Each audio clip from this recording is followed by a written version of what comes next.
quotidien d'oncologue où finalement la prévention, une partie de la prévention ne fait pas partie de mon quotidien, mais vous verrez qu'une autre partie de la prévention le fait. Et donc je suis heureuse d'en parler et heureuse surtout d'en parler avec Raïssa. Et moi je suis Raïssa, pour l'instant je vous dis que ça. Vous allez découvrir mon histoire juste après. Je vous laisse les diapos. Non, c'est bon. Super. Bonjour à toutes et à tous. Avant toute chose, j'aimerais vous remercier d'être venus. Vous remercier d'avoir fait ce premier pas, un pas de bienveillance ou de bientraitance, pour que nous puissions ensemble engager cette discussion sur la prévention des cancers en entreprise. Je ne suis pas une salariée, je ne suis pas une chef d'entreprise, je ne suis pas une professionnelle de santé. Vous l'aurez compris, je suis une patiente en oncologie. Mais j'ai été salariée et je suis consciente des contraintes des entreprises, de ces enjeux professionnels et économiques, car vos objectifs ont été les miens. Lorsque vous avanciez, je me tenais à vos côtés.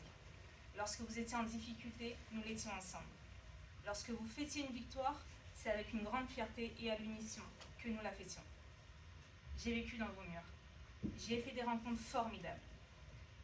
J'ai beaucoup appris, j'y ai passé beaucoup de temps en vie. Et j'y ai vu combien un bon management pouvait contribuer à une entreprise saine, mais aussi combien un management toxique pouvait entraîner des conséquences dramatiques. Aujourd'hui, nous parlons de prévention des cancers en entreprise. Mais je crois que la vraie question, elle est tout d'abord du management. Elle concerne tout d'abord le management. Pour illustrer mon propos, je vais brièvement vous raconter qui je suis. Non pas pour faire pleurer dans les chaumières, mais pour que certaines erreurs ne se reproduisent pas et pour que plus personne n'ait à vivre ce que j'ai vécu.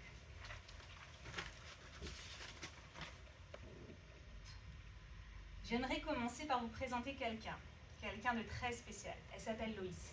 Elle va avoir 9 ans au mois d'octobre. Loïs, c'est un vrai petit animal aquatique.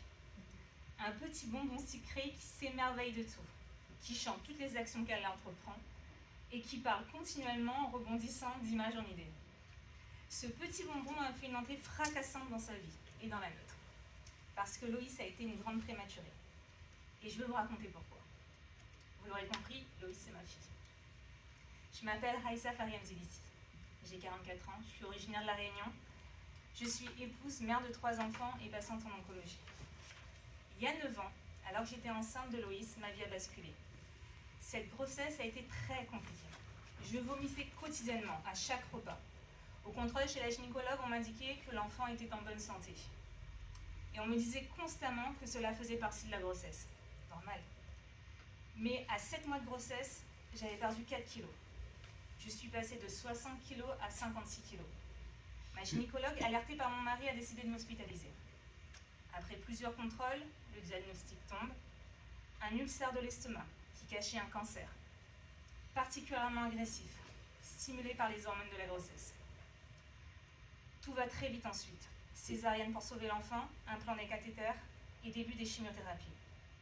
Vous l'aurez compris, Loïs m'a sauvé la vie. Parce que le cancer de l'estomac est l'un des plus silencieux qui soit. Sans cette grossesse, on n'aurait jamais diagnostiqué à temps. J'étais de nouveau mère et malade en même temps. Mais le cancer, qu'est-ce que c'est? Le docteur Gestin va vous l'expliquer. Alors le cancer, c'est un dérèglement des cellules de l'organisme sous l'influence de plusieurs facteurs cumulés. Des accidents génétiques au niveau de nos cellules. Il faut, pour former une tumeur, entre 3 et 7 anomalies majeures dans la même cellule. Donc ce n'est pas un seul événement, c'est plusieurs événements qui se cumulent et qui se cumulent au cours du temps avec un échappement au contrôle du système immunitaire, une inflammation chronique. La cellule refuse de mourir quand elle est vieille, elle se multiplie de manière incontrôlable, elle s'échappe par les vaisseaux sanguins. Les cellules s'échappent par les vaisseaux sanguins pour s'installer dans d'autres parties du corps. C'est ce qu'on appelle les métastases. C'est une des caractéristiques des tumeurs cancéreuses, des tumeurs malignes. Donc il y a plusieurs facteurs qu'on va détailler, qui sont modifiables pour beaucoup, mais non modifiables évidemment pour certains.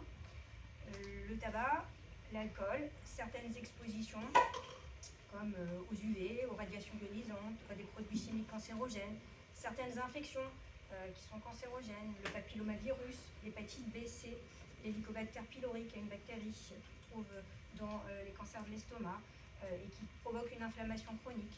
Et des facteurs liés à la personne, qui sont l'âge, l'hérédité, et pour certains cancers, surpoids, sédentarité, alimentation, qui ont vraiment une part importante. Pourquoi en parler? Parce que c'est quand même une maladie qui est très fréquente. En 2023, il y a eu 433 136 nouveaux cas de cancer en France. C'est quand même énorme. J'avais fait une présentation un peu de ce type-là 3-4 ans avant, on était à 390 000 cas. Donc ça augmente. 55% de cas chez l'homme, 45% chez la femme. Les 3 cancers qui surviennent le plus fréquemment chez l'homme, c'est le cancer de la prostate, suivi du cancer du poumon et du cancer colorectal. Chez la femme, c'est le cancer du sein, suivi du cancer colorectal, suivi du cancer du poumon. Le cancer du sein, c'est environ une femme sur 8. C'est à peu près également le cas pour le cancer de la prostate chez l'homme. Donc la mortalité, en ce qui concerne la mortalité, le cancer, c'est la première cause de décès chez l'homme et chez la femme. À un moment, la mortalité cardiovasculaire était plus importante chez la femme, ça a basculé. Maintenant, c'est le cancer.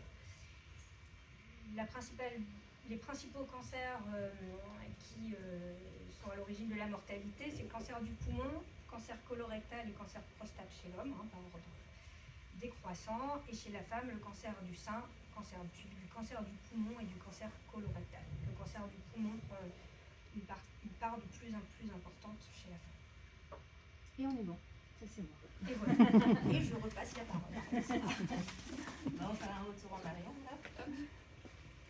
là. Alors, pour en revenir à mon histoire, après cette grossesse catastrophique, j'étais de nouveau mère, mais malade. J'étais de nouveau mère parce qu'à la maison m'attendait Nesta, 8 ans. Quand Nesta a pris pour le cancer, il s'est enfermé, il a eu honte de moi. Il y avait aussi Charlie, 3 ans. Charlie qui me faisait promettre en pleurant de ne plus jamais retourner à l'hôpital. Après un an de traitement lourd, une ablation totale de l'estomac, une embolie pulmonaire, nous avons décidé de nous tourner vers la métropole. Mon dossier a été envoyé à la Ligue du cancer de Vannes, qui a été intercepté par le professeur Medjes à Brest, qui a immédiatement proposé d'entrer dans un protocole d'essai.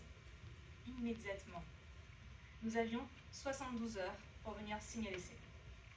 Ce protocole a été une chance incroyable. Je sais que peu de patients y ont accès. Cela fera bientôt 9 ans que je suis en traitement sans interruption. 9 années qui m'ont appris que le cancer ne s'arrête pas aux portes de l'hôpital. 9 années à apprendre à vivre avec l'incertitude. 9 années à construire sans cesse l'équilibre entre la maladie, ma famille et ma vie. Et il y a dans cette histoire quelqu'un dont on parle rarement, mon époux, l'aidant. En tant qu'aidant, il a dû beaucoup porter, mes mots et les siens. Souvent dans le silence, par manque de soutien, par crainte d'être jugé ou fragilisé. Il s'est épuisé physiquement et mentalement, avec la peur en permanence de me voir partir. Et il essayait chaque jour de nous tenir à flot financièrement. Parce que oui, on n'en parle pas assez, mais l'argent reste un enjeu essentiel au cœur d'une famille qui traverse tout ça. Alors quand lui aussi il a flanché, quand la dépression l'a gagné, quand les arrêts se sont allongés, quand les non ça va pas, et les non ce n'est pas un coup de baguette magique que la réparation se fera, se sont enchaînés, on a eu la confirmation que le cancer impactait tout. Tous les membres d'une famille, mais aussi les relations, les projets, les rêves, et bien sûr l'avenir professionnel et financier. Alors maintenant, j'aimerais vous expliquer pourquoi je suis là devant vous, pour parler de prévention en entreprise. Pour y répondre, j'aimerais vous parler de mes parents. Vous les avez vus, les années 70, là, toute photo. J'ai grandi dans une famille où le travail était une valeur essentielle. Mes 2 parents travaillaient, ils en étaient très fiers. Le travail, c'était l'effort, la dignité, la responsabilité envers sa famille. J'ai naturellement suivi ce modèle. Il y a 9 ans, avant que cette histoire ne commence, je travaillais comme graphiste maquettiste dans un hebdomadaire à La Réunion. Ce poste, je l'ai exercé pendant 10 ans, pour 2 entreprises différentes, 2 patrons différents, 2 équipes différentes, mais avec le même fonctionnement. Chaque semaine, il fallait produire un magazine complet, avec des délais extrêmement serrés. Mon poste était du 3 en 1. Graphiste maquettiste en lien avec la rédaction, montage de publicité en lien avec les commerciaux, et gestion du site internet en lien avec tout le monde. Les journées débordaient largement le cadre prévu. Les repas étaient pris à la hâte devant les écrans, les délais toujours trop courts, la fatigue permanente et le stress, lui, s'installait durablement. J'ai connu des arrêts de travail et 2 burn-out. Mais à chaque retour, le même scénario. On m'expliquait les difficultés de l'entreprise, la charge accumulée, l'absence de remplaçants, et je reprenais ma place exactement dans les mêmes conditions. Aucune solution durable, aucun changement structurel, aucune véritable conversation. Le docteur Gessin va maintenant vous expliquer qu'est-ce qu'une prévention en entreprise et le soin de support. Je reviendrai à la fin. Arrête de pas cafouiller sur les diapos, mais là c'est jusqu'à la fin. Donc qu'est-ce que c'est quelle prévention peut-on faire? Quel type de prévention? Donc il y a 3 types de prévention. Les préventions primaires, donc c'est finalement avant que la maladie n'arrive. C'est la lutte contre les facteurs de risque. Et là, finalement, on retombe un petit peu sur ce que nous disaient les chiffres que nous disait Armelle tout à l'heure sur la prévention de la maladie d'Alzheimer. Il y a 40% des cancers qui pourraient être évités avec cette prévention primaire. Donc vous aviez bon tout à l'heure, c'était 40%. Ensuite, on a la prévention secondaire. La surprévention secondaire, c'est surveiller l'apparition de la maladie pour la prendre en charge le plus tôt possible, pour mieux la soigner et la guérir. Et là, c'est le but du dépistage. Donc, avec une participation optimale au programme de dépistage, on peut éviter 10-15% des décès par cancer. Sauf qu'on est loin d'être à la participation optimale. Il faudrait 70-80%, je ne dis pas de bêtises, pour une participation optimale, et on est souvent plutôt autour de 30-40%.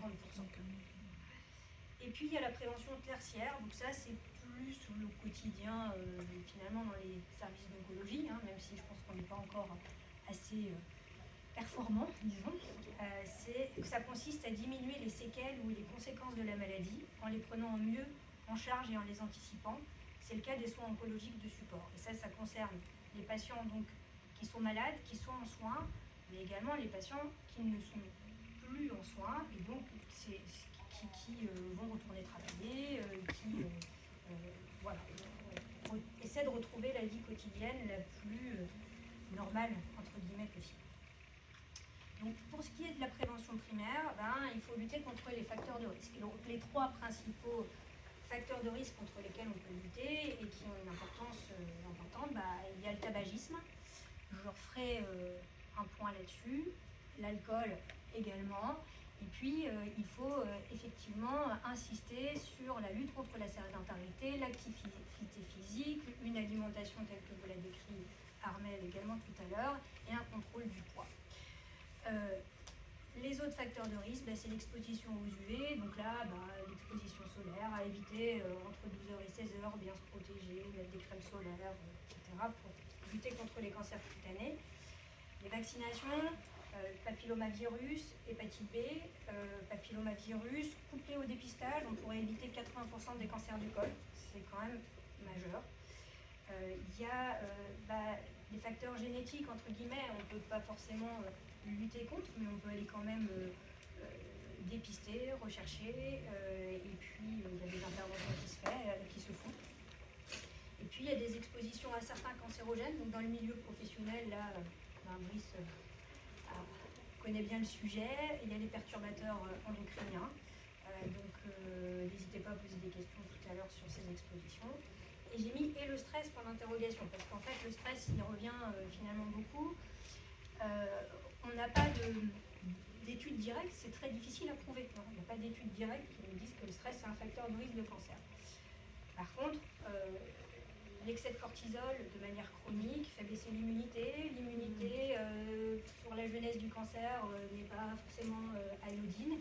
Et puis surtout, quand on est stressé, finalement, on fume plus, on boit plus, on bouge moins, on mange mal, on dort moins bien.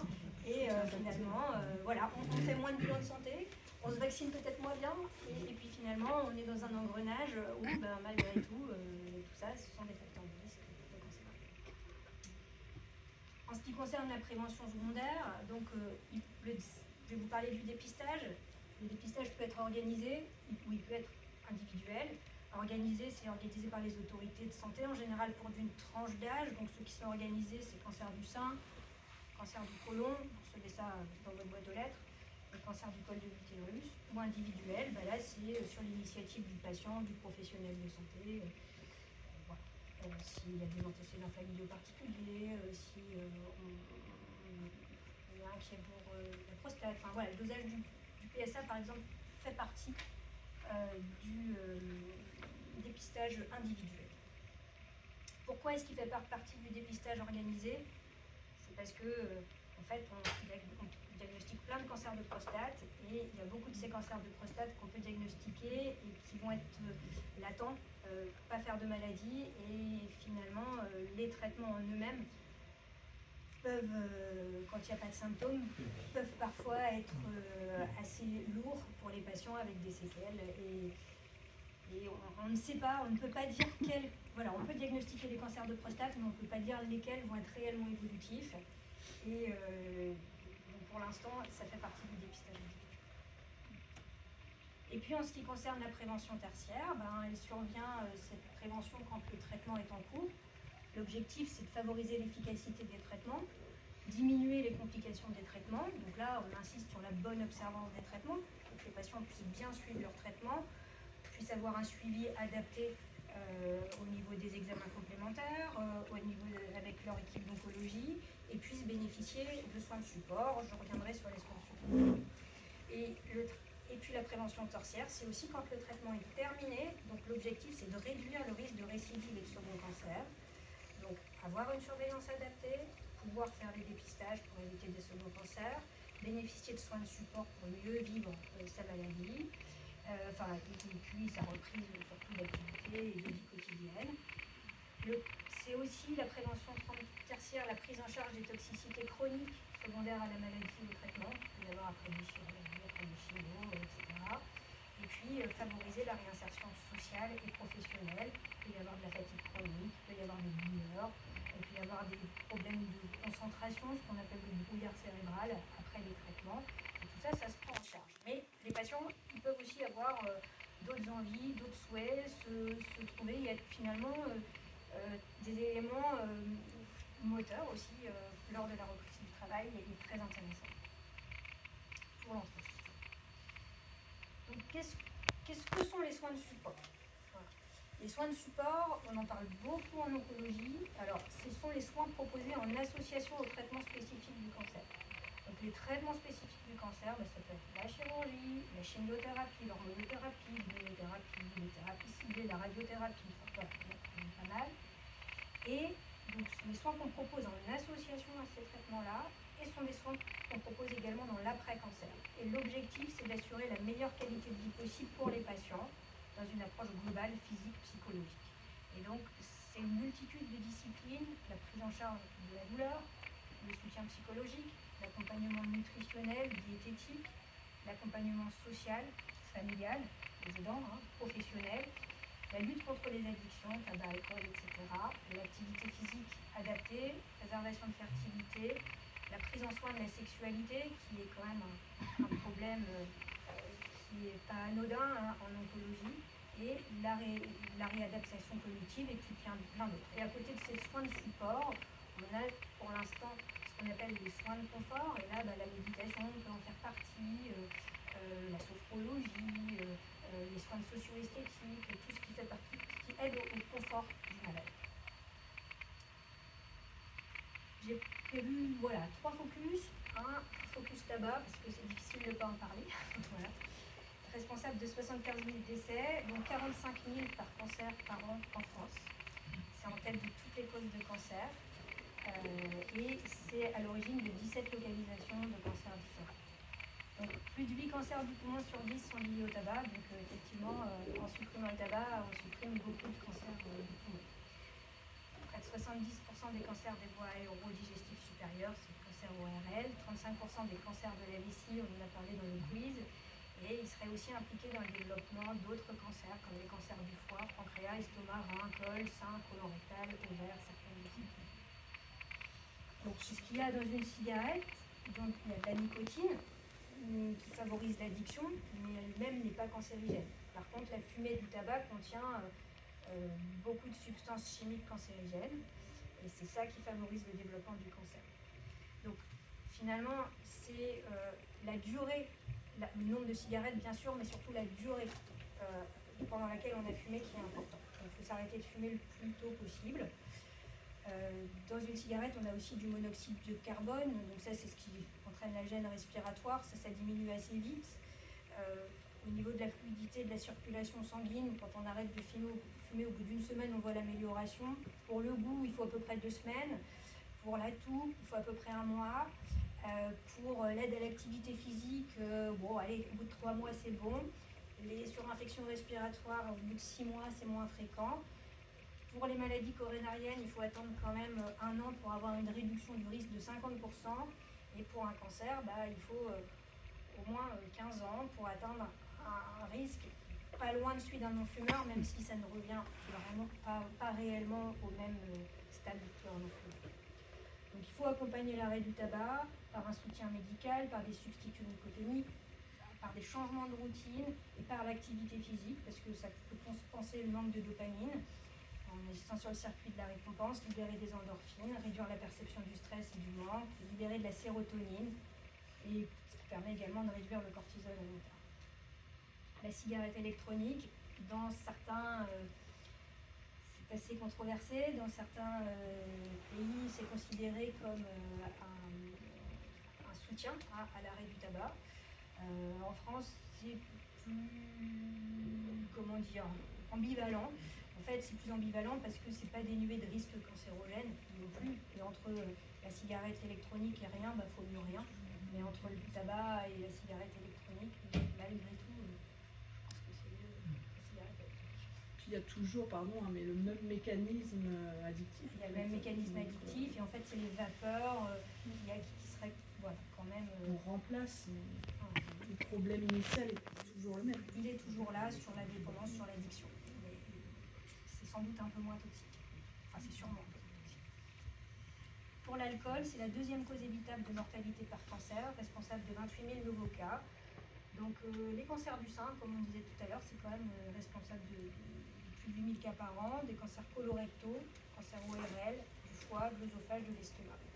Pour le cancer du sein, le risque augmente dès une consommation de moins d'1 verre par jour. Donc voilà, après ça augmente un peu le risque, mais n'empêche, ça augmente le risque. Voilà. Pour celui du foie, le risque apparaît à partir d'une consommation supérieure à 4 verres. Eh bien, j'en parle après. Ce sera 2 diapos. Suspense. Voilà, je crois. Voilà. Même à faible dose, l'alcool augmente le risque de cancer. L'éthanol, en fait, contenu dans les boissons alcoolisées, est transformé en composés favorisant le développement de cancer. Et ça dépend principalement de la quantité d'alcool apportée et non du type de boisson. Et ça augmente avec la dose totale d'alcool conseillée. Donc, quel que soit le type d'alcool, les verres standards contiennent la même quantité d'alcool. Donc, c'est les verres standards. Donc, un verre de vin aura le même effet cancérigène qu'un verre d'alcool fort. Mais après, c'est la quantité dans les verres qui n'est pas la même, quoi. Voilà. Entre un demi de bière et un ballon de vin, c'est pas la même quantité. Le verre de whisky, la dose est moindre, etc. Donc c'est pour ça qu'on peut difficilement dire quel alcool. Alors l'association alcool et tabac est synergique, ça donne un risque démultiplié. Les effets de l'alcool sont renforcés quand ils sont associés à ceux du tabac, et ça augmente considérablement le risque des cancers ORL notamment. Et chez des patients qui sont grands consommateurs de tabac et d'alcool, le risque de cancer ORL, enfin de la cavité buccale, est multiplié par 45. Un petit focus sur l'activité physique adaptée, l'alimentation. Donc voilà, la lutte contre la sédentarité, la pratique régulière d'une activité physique contribue à réduire le risque de développer plusieurs cancers, sein, côlon, endomètre. Ça contribue aussi à limiter la prise de poids, qui est un autre facteur de risque de cancer, parce que les adipocytes, quand il y a la prise de poids, vont sécréter des hormones de croissance qui peuvent aller stimuler le cancer. Et en revanche, ce qu'il faut vraiment retenir, c'est que pendant et après le traitement d'un cancer, une activité physique adaptée permet d'améliorer la survie des personnes malades. On a de plus en plus d'études qui nous le prouvent, que ce soit pour le cancer du côlon, du sein, de la prostate, de l'endomètre.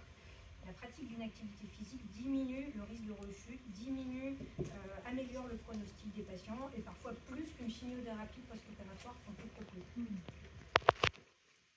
Et puis ça améliore aussi la qualité de vie des patients, bien sûr, ça lutte contre l'anxiété, la dépression, ça améliore le sommeil, ça améliore l'image du corps et la sensation de fatigue. Donc l'activité physique en pratique, c'est un peu ce que nous disait Armel, c'est 30 minutes d'activité physique dynamique par jour, éventuellement 5 jours par semaine et complété par une heure d'exercice plus soutenu le week-end. Et 2/3 des adultes à peu près atteignent les recommandations, mais pas trop les femmes. Les femmes, c'est plus, voilà, c'est plus compliqué. Voilà. Moi, je pense que la prévention, chez les étudiants, par exemple, chez les étudiantes, c'est très importante. Ils arrêtent le lycée, ils arrivent en fac, il n'y a plus de sport. Et le plus important, c'est la régularité. Il faut pratiquer tous les jours. Et puis, on peut faire de l'exercice un peu tout le temps, en descendant une station avant l'arrêt habituel, en empruntant les escaliers plutôt que l'ascenseur. On a eu une panne d'ascenseur à la clinique la semaine dernière. Bon. Et le côté positif, avec la chaleur, il faut limiter les activités sédentaires. Donc, en gros, il faut être physiquement actif, il faut avoir une alimentation plutôt du type régime méditerranéen, riche en céréales complètes, légumes secs, fruits, légumes, et limiter la consommation de fast-food, d'aliments ultra transformés et maintenir un poids santé. Et finalement, en entreprise, comment lutter? Voilà, donc là, quelques exemples. Alors là, qui existent, qui peuvent se réfléchir, mais après, c'est toujours en fonction des organisations. C'est pas, voilà. Donc, en prévention primaire, je rappelle, c'est la lutte contre les facteurs de risque d'apparition du cancer. 4 cancers sur 10 pourraient être évités de cette manière. On peut sensibiliser aux facteurs de risque, des ateliers, des mails, favoriser l'activité physique, une alimentation équilibrée dans la cantine d'entreprise, protection anti-UV chez les gens qui travaillent à l'extérieur, lutter contre les addictions, favoriser les bilans de santé, et les informations sur les vaccinations, par exemple. En prévention secondaire, donc la prévention secondaire, c'est surveiller l'apparition de la maladie, la prendre en charge le plus tôt possible pour mieux la soigner et la guérir, c'est le but du dépistage. On peut promouvoir le dépistage, faciliter les dépistages organisés, informer, favoriser des bilans de santé. Voilà, après, certaines entreprises proposent le dépistage. Oui, tout à fait. Et puis en prévention tertiaire, donc là, ça consiste à diminuer les séquelles, les conséquences de la maladie, en les prenant mieux en charge et en les anticipant. Donc éventuellement, c'est bien sûr accueillir le soutien aux patients qui reviennent dans l'entreprise, qui sont dans l'entreprise au moment de leur diagnostic. Favoriser la réinsertion dans l'entreprise. Mais également soutenir les salariés aidants, parce que les aidants souffrent. Et puis on peut aussi soutenir des associations qui soutiennent les soins de support, il y en a plein. Et je vais repasser la parole à Alissa. Je fais vite.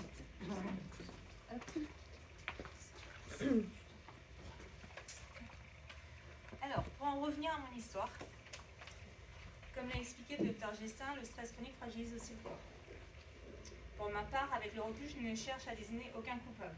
Vous vous souvenez, mon travail était bien stressant, super stressant même. La réalité est plus complexe que cela. Je sais qu'un cancer ne s'explique jamais par une seule cause, comme nous l'a présenté le Dr Gestin. Nous savons aussi que les facteurs de risque sont multiples maintenant. Et pourtant, dans mon cas, je ne fume pas. Je bois très peu. J'ai grandi dans l'endroit le plus vert de l'île de la Réunion, c'est Sainte-Rose. Mon père cuisinier m'a transmis les goûts des produits frais de l'alimentation saine. Donc on est à se demander qu'est-ce qui s'est passé. Mais je sais aussi qu'à mon niveau de patience, ce que les médecins m'ont expliqué à l'époque. Et cela rejoint ce que le docteur Gestin nous a délivré. Un cancer se développe sur plusieurs années, entre 5 et 7 ans. Un état de stress chronique peut perturber durablement l'organisme. Il peut augmenter le taux de cortisol, peut affaiblir certaines défenses immunitaires Il peut favoriser l'apparition ou l'aggravation de troubles digestifs comme les ulcères. Et surtout, il peut progressivement épuiser l'être humain. Mon rôle aujourd'hui n'est pas de vous convaincre que le travail provoque le cancer. Mon rôle est de vous rappeler qu'une décision prise dans une entreprise a une portée humaine. Parce que derrière chaque salarié se cache une histoire. Un père, une mère, un conjoint, une fille, un fils, une famille entière. Lorsque nous ignorons un signal de détresse, lorsqu'une surcharge devient la norme, lorsqu'une conversation n'est pas engagée, lorsqu'une aide n'est jamais proposée, les conséquences dépassent largement les murs de l'entreprise. Derrière la maladie, il y a aussi une réalité financière brute. Mon mari est au chômage après une longue dépression. Il perçoit 1 080 € par mois. De mon côté, je touche une pension d'invalidité de 800 €, complétée par 250 € de l'AH. Et nous recevons 350 € d'allocation familiale pour nos 3 enfants. Quand on additionne tout cela, notre foyer de 5 personnes vit avec 2 480 € par mois. 2 480 € pour se loger, se nourrir, se déplacer, élever 3 enfants et faire face aux imprévus et continuer malgré tout à avancer. Le cancer fragilise les corps, mais il fragilise aussi notre équilibre économique. Il impacte les carrières, il impacte les aidants, et c'est aussi pour cela que la prévention est essentielle. Et pourtant, aujourd'hui, je me reconstruis. J'ai choisi de devenir indépendante. J'ai embarqué dans une magnifique aventure humaine au sein de Ma Plume et Vous, avec ma grande complice, Cécile d'Encroix-Renoir. Ma Plume et Vous, c'est un projet d'accompagnement à l'écriture. Cécile met sa plume au service de ceux qui ont une histoire à raconter, mais qui n'ont pas toujours les mots pour le faire. Et moi, j'ai retrouvé mon métier de graphiste, celui que la maladie avait mis sur pause pendant des années. Mieux encore, j'y ai développé aujourd'hui de nouvelles compétences, dans un cadre où le rythme respecte mon corps et où mon expérience est une force et pas un poids. Je ne subis plus mon environnement, je participe à sa construction. Et puis, il y a dans mon histoire un moment que je n'oublierai jamais. Mon patron est venu me trouver à l'hôpital, dans le service d'oncologie. Il s'est excusé et m'a fait part de ses responsabilités. Ce jour-là, j'ai compris qu'une prise de conscience managériale était possible, à tout moment, même tard, mais elle était possible. Alors, mesdames, messieurs, vos entreprises ne sont pas des hôpitaux. Elles n'ont pas vocation à soigner. Mais elles ont la capacité extraordinaire d'agir là où la prévention commence vraiment. Dans les lieux où les gens vivent, là où nous passons nos journées, là où nous travaillons, là où nous construisons notre avenir. Alors voici ce que je viens vous demander. Pas une réforme, pas un budget, pas un plan stratégique. Une question, une seule. Demain matin, en arrivant au travail, ne demandez plus seulement à votre équipe que produisez-vous. Prenez le temps, regardez-les vraiment et demandez-leur comment allez-vous. Cette question paraît simple, pourtant elle peut changer une trajectoire. Parce qu'informer peut sauver une vie. Parce qu'une conversation sincère peut empêcher un épuisement. Et parce que vous êtes souvent les premières personnes à pouvoir voir les signaux faibles. Ma vie à moi a été sauvée par une petite fille de 9 ans. La prochaine, elle peut être sauvée par vous. Je vous remercie.